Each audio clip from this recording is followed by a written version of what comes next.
আল্লাহ সুবহানাহু ওয়া তাআলা বলছেন, ইয়া আইয়ুহাল্লাযীনা আমানু দুখুলু ফিস-সিলমি কাফফা ওয়া লা তাত্তাবিউ খুতুওয়াতিশ শাইতান ইন্নাহু লাকুম আদুউম মুবিন। এর অনুবাদ হচ্ছে যে হে ঈমানদারগণ, তোমরা ইসলাম ধর্মের মধ্যে পরিপূর্ণরূপে প্রবেশ করো এবং তোমরা শয়তানের পদাঙ্ক অনুসরণ করো না। নিশ্চয়ই শয়তান হচ্ছে তোমাদের স্পষ্ট শত্রু, তোমাদের খোলা শত্রু। আসুন মাদানী চ্যানেলের দর্শকবৃন্দ, আমরা এই আয়াতে কারিমার শানে নুজুল সম্পর্কে জেনে নিই। যে আহলে কিতাবদের মধ্যে হজরত আবদুল্লাহ ইবনে সালাম রাদিয়াল্লাহু তাআলা আনহু এবং তার সাথীগণ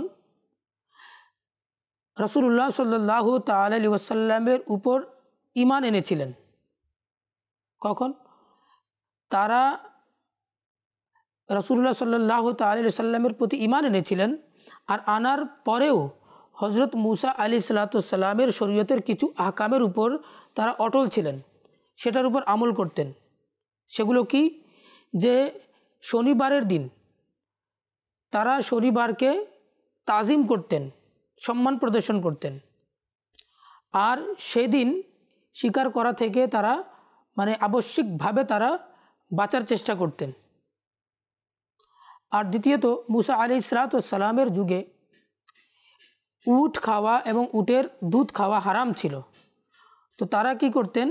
যে উটের মাংস এবং উটের দুধ খাওয়া থেকে তারা বাঁচার চেষ্টা করতেন।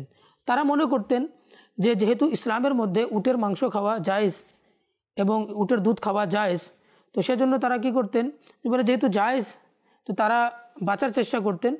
তো তারা এটা থেকে বাঁচার চেষ্টা করতেন যাতে করে হযরত মুসা আলাইহিসসালামের শরীয়তের উপরেও যেন আমল হয়ে যায়।